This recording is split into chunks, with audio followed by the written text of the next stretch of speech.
What's up, Facebook? This is Jared, aka Statman, aka 85 from the Amibros Podcast, and I want to talk to you today about why Kevin Durant is the new Levar Burton. I'm not sure if you guys watched Reading Rainbow when you grew up. Reading Rainbow was one now is a tougher word to say, but it was a show where LeVar Burton was a narrator and he told fictional stories. And that is currently what Kevin Durant's role is in the NBA. Let me kind of walk you through what is happening over the last 2 weeks. So first off, Warriors are losing a ton of games. They're a little bit below 500 without Steph Curry. And everybody's starting to notice, wait a second, you remember you guys were saying that Kevin Durant was the best player in the world? They can't even win games with him and Klay Thompson without Steph Curry. Like, what's going on? And then all of a sudden, Kevin Durant started making comments. So he talked about how, one, it's so toxic playing with LeBron. No stars want to play with him because of the fact of unless you're Kyle Korver, then you're going to get the blame if you lose because of all these fanboys, right? First off, Kevin Durant, you can say fanboys. There are some fanboys in the media about LeBron. Some people might consider me a fanboy. You know why? Because I look at it from an objective standpoint, and I tell you what I see with my own eyes. And right now, I can tell you that LeBron James is the best player I've ever seen him play basketball. And I watched Michael Jordan, and I watched all the way back to the 50s finals games. I still catch up on film. LeBron James is the best basketball player I've ever seen in my life. And what irks Kevin Durant is he thought that by going to join the Golden State Warriors that he was going to be able to rewrite history and say, oh, look, I won 2 in a row, 3 in a row. I beat LeBron James head-to-head. I'm just as good as LeBron, or I'm better than LeBron. Well, that clearly wasn't the case. Let's walk through a couple things. One, did LeBron go to Miami to try to win a title? Yes. Did he go to a situation to where he was going to have an easier path to win a title? Yes. Did he go to a team that was unfairly unbalanced? No. As much as people want to look at the Heat winning a couple titles and say, oh, they should have won, I think they should have won 2011. If you look at 2011, you know who were the other 2 starters opening day for the Miami Heat? Carlos Arroyo and Joel Anthony. Carlos Arroyo and Joel Anthony. Off their bench, they had Mike Miller and Udonis Haslem and nobody else. Mario Chalmers was eventually the starter after they traded away Arroyo for Mike Bibby at 38 years old.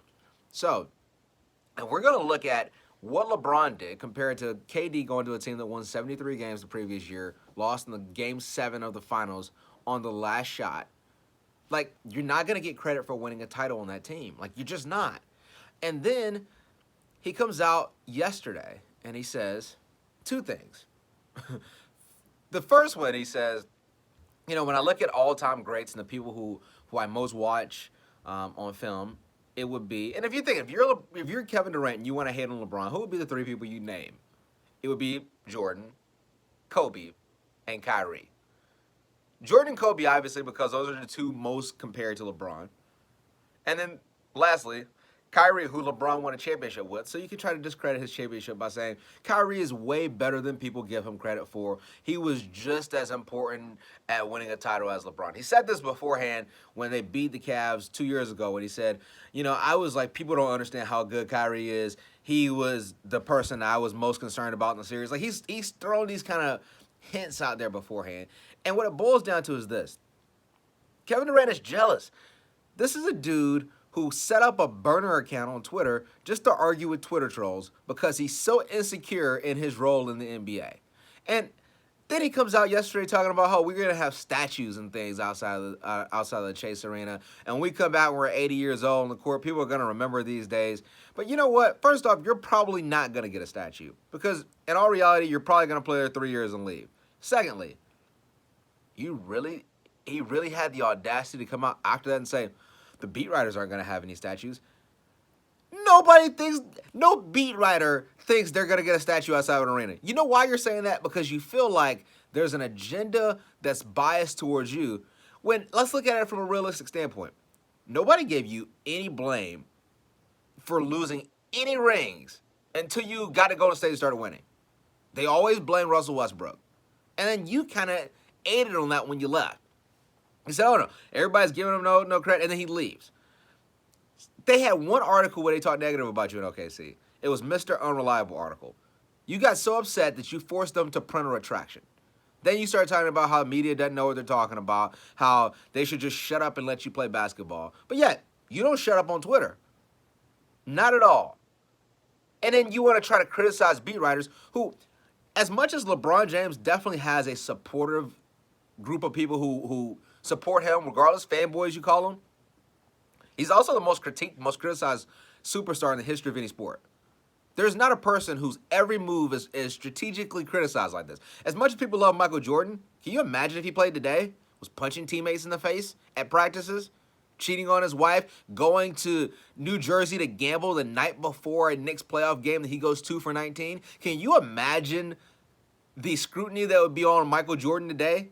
Can you imagine how he would handle that? As much as LeBron clearly, in my opinion, choked 2011, you think he had more pressure on him that year than anybody else has ever had in any season? Do people remember that Dwayne Wade had an awful Eastern Conference Finals that year when they beat the Bulls, but LeBron just carried them? Like, nobody remembers that. You know why? Because the pressure was on LeBron. So LeBron gets a lot of the accolades. Yes, if you play with LeBron and you lose, you're probably going to get the blame.